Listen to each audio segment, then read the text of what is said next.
Welcome to episode 34 of Project 250, a weekly chronicle of the people, places, and events of the American Revolution in the order they occurred.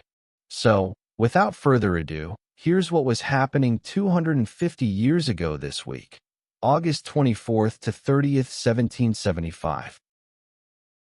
We begin this week in New York City on August 24th, around midnight. Captain John Lamb, acting under orders from the New York Provincial Congress and supported by volunteers, led by a former King's College student named Alexander Hamilton, started dismantling several cannons in Battery Park to prepare for their removal to a safer location. Lamb's men were spotted by longboats from the HMS Asia, which were patrolling the harbor. In response, Asia's commander, Captain George Vanderput, sent a barge of British troops to investigate further.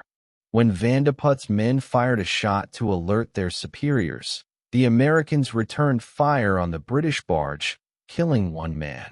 In retaliation, Asia opened fire on Battery Park, causing panic among residents who feared that the city was about to be attacked.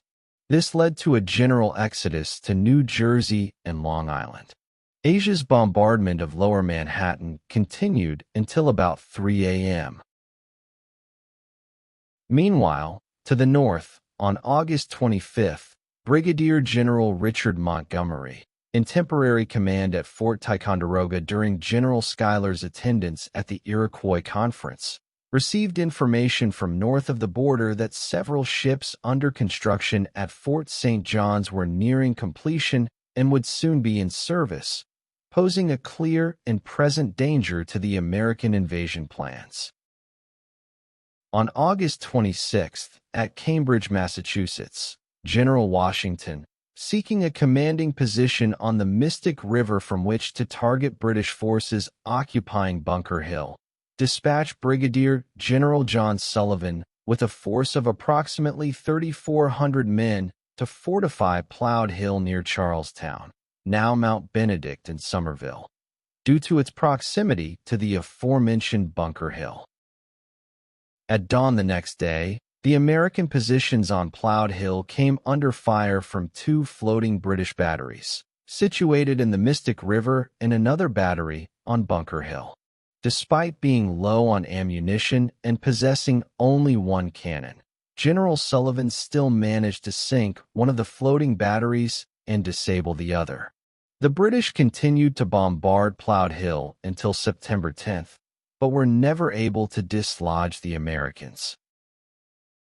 That same day, August 27th, General Schuyler wrote again to General Washington, indicating his determination to invade Canada unless prevented by my superiors. Also on August 27th, a severe hurricane, sometimes referred to as the Independence Hurricane, struck the Outer Banks of North Carolina.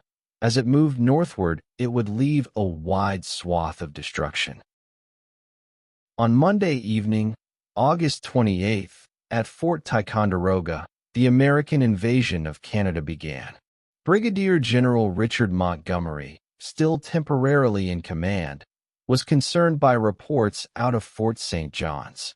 Unwilling to wait for the return of General Philip Schuyler, Northern Department commander, Montgomery decided to seize the moment and ordered an advance. About 1,200 men, mostly from Connecticut and New York, boarded the schooner Liberty, the sloop Enterprise, and a fleet of smaller craft heading north. They reached Crown Point the following day, August 29th, and remained there overnight. The next morning, August 30th, they proceeded to a point just beyond Isle-la-Motte, where they disembarked to wait for General Schuyler. As it happened, Schuyler arrived at Fort Ticonderoga on the same day, feeling very much indisposed, with bilious fever, an obsolete term for a fever associated with excessive bile or bilirubin in the body, and violent rheumatic pains. Also on August 30th, the British Navy, specifically the 20-gun frigate HMS Rose, commanded by 44-year-old Sir James Wallace, launched an attack on Long Point, Connecticut, modern Stonington. The attack resulted when British demands for food and livestock were refused, prompting them to bombard the town. The villagers, supported by large numbers of volunteers from the surrounding countryside, opened fire and successfully repelled the British attack. 2 townspeople were killed in the incident, and several houses were destroyed, but the British left empty-handed. Later that night, British forces at Boston launched a surprise raid on the American fortifications at Boston Neck. They managed to penetrate the American defenses, set fire to a tavern, and then withdrew back to their own lines. Meanwhile, that same night, 300 colonial troops attacked Lighthouse Island in Boston Harbor. During this assault, they killed several British soldiers and took 23 prisoners while suffering only 1 casualty of their own. And that's the way it was 250 years ago this week. If you enjoyed this video, please tell a friend. And if you like what you see on this channel, make sure to like, share, and subscribe.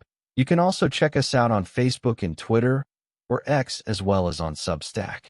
Thank you for watching.